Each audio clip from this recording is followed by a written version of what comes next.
Ketua DPP PDI Perjuangan Made Urip bersama Wakil Bupati Tabanan kembali roadshow turun langsung menemui kalangan generasi muda.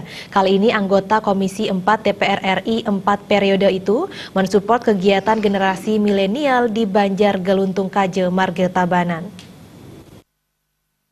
Tak ada kena lelah, itulah ungkapan yang tepat bagi politisi PDI Perjuangan, Made Urip, yang makin gencar menghadiri undangan masyarakat termasuk dari kalangan milenial. Setelah turun menyerahkan berbagai bantuan aspirasi kepada masyarakat, terutama petani dan keramat Subang, kali ini Made Urip menghadiri HUT ke-55 STT Dharma Sandi Banjargeluntung Kaje. Kedatangan tokoh militan PDI Perjuangan itu langsung disambut Wakil Bupati Tabanan Iko Manggede Sanjaya, serta camat marga beserta sejumlah caleg PDIP asal marga dan Kediri berbekal Desa Geluntung, Kelana Adat dan Dinas serta perwakilan SD Sedesa Geluntung. Perayaan hari jadi ini sekaligus menyerah terimaan pengurus lama dengan pengurus baru dengan pemotongan kue. Pada kesempatan itu, Ketua SD Dharma Sandi periode 2016-2018, Iwayan Pratnya Setiawan mengungkapkan, melalui perayaan ini diharapkan pemuda bisa meningkatkan solidaritas di Desa Geluntung. Program yang sudah berjalan akan dilanjutkan oleh Ketua dan pengurus yang baru. Selama ini terus mengundang Made Urip bersama Wakil Bupati Tabanan yang selalu mensupport kegiatan pemuda termasuk berbagai bantuan yang selalu terrealisasi. Dukungan Pak Urip selama ini semasa menjabatnya sebagai DPR RI, beliau selalu mendukung kegiatan hal-hal yang bersifat positif dari seketuruno-turuni di STT Dharma Sandi ini. Beliau selalu mendukung, selalu mensupport dan membimbing kami apa yang perlu kami lakukan untuk meningkatkan rasa solidaritas kami antar STT, antar umat beragama yang ada di Geluntung ini. Selain itu, pihaknya ingin menjaga hubungan dan keharmonisan di Desa Geluntung yang selalu dibina tokoh senior di Desa Geluntung, Niputu Yuni Widiatnyani atau Bu Nuning. Seperti diungkap Ketua SD Dharma Sandi periode 2018-2020, Iketut Nova Wiguna, selaku Ketua SD yang baru, akan terus menjalankan program yang sebelumnya. Ia mengucapkan terima kasih atas dukungan Made Urip dan Komanggede Sanjaya yang selalu hadir di tengah-tengah masyarakat.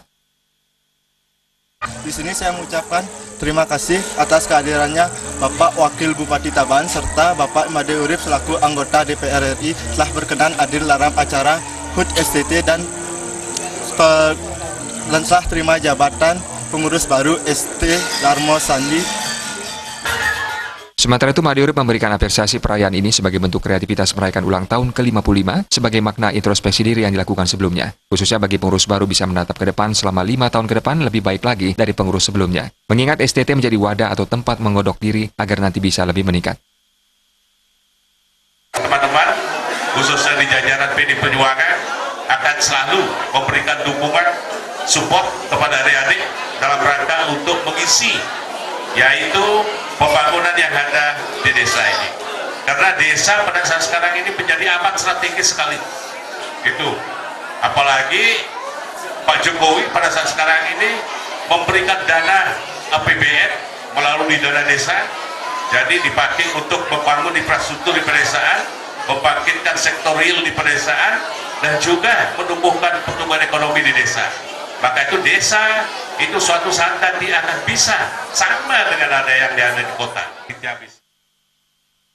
Wakil rakyat sejuta traktor ini berpesan bagi generasi milenial harus mencermati khususnya informasi media sosial yang mana menyebar kebohongan atau menyebarkan kebencian. Hal itu harus disaring betul terutama dalam penguasaan teknologi media sosial. Jika tidak, bisa terjadi hal yang tidak diinginkan dan merusak bangsa Indonesia. Bersama kader PDI Perjuangan akan terus mengisi pembangunan di pedesaan karena sangat strategis. Apalagi Jokowi membangkitkan pembangunan dan sektor real dan pertumbuhan ekonomi di pedesaan yang menjadi stimulus generasi muda agar ikut membangun dengan baik. Pihaknya akan terus mendukung generasi muda apalagi menjelang Pileg dan Pilpres, terutama Pilgub lalu telah memberi kontribusi yang besar kemenangan Koster Aceh. Tim Liputan.